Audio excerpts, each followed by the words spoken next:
తెలుగు రాష్ట్రాల్లో అతిపెద్ద lift manufacturer lifts ట్రై.com dealership కూడా ఇవ్వబడును. మిస్ వరల్డ్ పోటీలకు తెలంగాణ సిద్ధమవుతోంది. మే 7 నుంచి 31 వరకు 72వ మిస్ వరల్డ్ 2025 పోటీలు జరగనున్నాయి.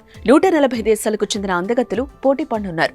తెలంగాణ సాంస్కృతిక వైభవం, సాంప్రదాయాలతో పాటు పర్యాటక ప్రదేశాలను ప్రపంచానికి పరిచయం చేయాలనే లక్ష్యంతో ఈ పోటీలను తెలంగాణ ప్రభుత్వం ప్రతిష్టాత్మకంగా తీసుకుంది. దీంతో ఈ పోటీలకు భారీగా ఖర్చు కూడా చేస్తోందంట.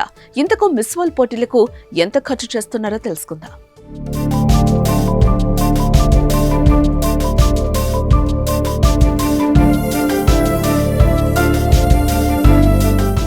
అందమైన భాగ్యనగరం అందాల పోటీలకు వేదికగా మారనుంది. 72వ మిస్ వరల్డ్ పోటీలకు తెలంగాణ ఆతిథ్యం ఇవ్వనుంది. మే 7 నుంచి 31 దాకా హైదరాబాద్ లో మిస్ వరల్డ్ పోటీలు జరగనున్నాయి. 25 రోజుల పాటు 22 ఈవెంట్లు నిర్వహించనున్నారు. ఒక అద్భుతమైన అవకాశం పర్యాటక రంగానికి. 140 దేశాలకు సంబంధించిన ప్రతినిధులు అందరూ మన హైదరాబాద్ రాష్ట్రానికి 25-26 రోజులు ఉండబోతున్నారు. మే 7 నుంచి మే 31 వరకు ప్రపంచ దేశాలన్నీ మన నగరంలో, మన ప్రాంతంలో, not only in Hyderabad, Warangal 1000 స్తంభాల గుడి కావచ్చు, రామప్ప గుడి కావచ్చు, పర్యాటక ప్రాంతాలు ఏవేవైతున్నాయో తెలంగాణ రాష్ట్రంలో అన్ని వాళ్ళు పర్యటించబోతున్నారు. తెలంగాణలో ఉన్న ప్రసిద్ధి చెందిన పర్యాటక క్షేత్రాలన్నిటి దగ్గర ఈ ప్రపంచ అందగత్తెలు ముందర అక్కడికి వచ్చి అక్కడ మిస్ వరల్డ్ కాంపిటీషన్స్ మన రాష్ట్ర ప్రభుత్వం నిర్వహించబోతుంది. ప్రపంచ నలుమూలల నుంచి 140 దేశాలకు చెందిన కంటెస్టెంట్లతో పాటు ఆయా దేశాలకు చెందిన ప్రముఖ క్రీడాకారులు, పారిశ్రామికవేత్తలు, డాక్టర్లు, ఇంజనీర్లు, న్యాయవాదులు, కళాకారులు ఇలా విభిన్న రంగాలకు చెందిన వారు తరలిరానున్నారు. ఈ బిగ్ ఈవెంట్ ను కవర్ చేసేందుకు మరో 3000 మందికి పైగా దేశ విదేశీ మీడియా ప్రతినిధులు హాజరు కానుండటంతో హైదరాబాద్ మహానగరం సందడిగా మారనుంది. ఇక ఈ పోటీలు మే 10వ తేదీన గచ్చిబౌలిలో మిస్ వరల్డ్ ఓపెనింగ్ సెరమనీ, 31న మిస్ వరల్డ్ గ్రాండ్ ఫినాలే జరగనుంది.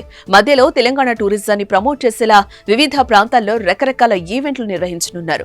మే 10న తెలంగాణ జానపద, గిరిజన నృత్యాలతో గ్రాండ్ గా ఓపెనింగ్ సెరమనీ, రాజీవ్ గాంధీ అంతర్జాతీయ విమానాశ్రయం నుంచి కంటెస్టెంట్లకు తెలంగాణ ఆటపాటలతో గ్రాండ్ వెల్కమ్ చెప్పనున్నారు. ఆ తర్వాత మే 12, 13న కంటెస్టెంట్ల స్పిరిచువల్ టూర్, నాగార్జున సాగర్ బుద్ధవనం సందర్శనతో పాటు హైదరాబాద్ హెరిటేజ్ వాక్, మే 13న చౌమహల్లా ప్యాలెస్ విజిట్, మే 14న కాకతీయ హెరిటేజ్ ట్రిప్ వరంగల్, రామప్ప ఆలయ సందర్శన, మే 15న యాదగిరిగుట్ట ఆలయ దర్శనం. అదే రోజు పోచంపల్లి హ్యాండ్లూమ్ టూర్ తో పాటు పలు కార్యక్రమాలకు శ్రీకారం చుట్టనున్నారు.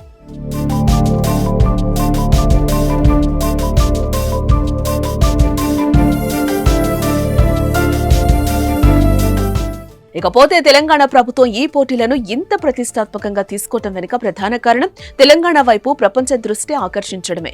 దీంతో పాటు హైదరాబాద్ బ్రాండ్ ఇమేజ్ పెంచడం, ఇక్కడి పర్యాటక ప్రాంతాలకు ప్రాచుర్యం కల్పించడం లక్ష్యంగా ప్రభుత్వం ఈ పోటీలకు ఆతిథ్యం ఇస్తోంది. అయితే ఇంతటి ప్రతిష్టాత్మక మిస్ వరల్డ్ పోటీలకు మొత్తం 54 కోట్లు ఖర్చవుతున్నట్లుగా అంచనా వేస్తున్నారు.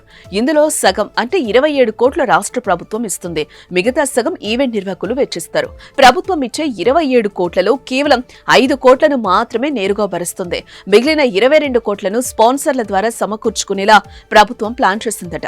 ఏదేమైనా మిస్ వరల్డ్ పోటీలు హైదరాబాద్ కు కొత్త కళను తీసుకురావడం పక్కాగా కనిపిస్తోందని పలువురు అంచనా వేస్తున్నారు.